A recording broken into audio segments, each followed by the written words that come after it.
I grew up in Brooklyn, New York. The projects I lived in was named Tompkins Projects. It was impoverished. It was full of gun violence. It was crime infested, drug infested.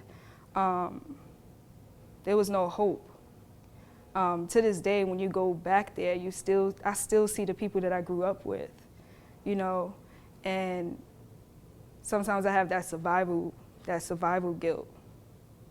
And people be like, that don't make sense, you didn't go. And it's like, no, we've been through so much together in that community that when you make it out, you definitely feel survival's guilt. It's like, damn, how are my people that I was raised with still there?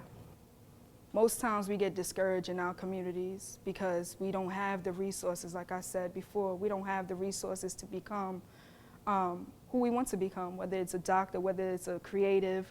We don't have the education, we don't have the schooling, we don't have the systems that actually build us up.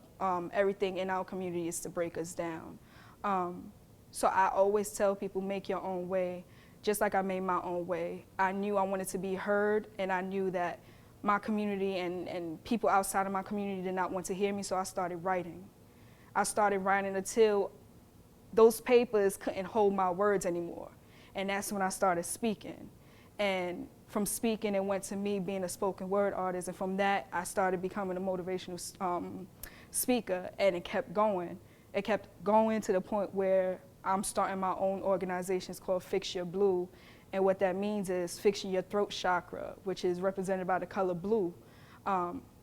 Your voice needs to be heard, and your ways of making through life needs to be profitable and needs to be out there, you know.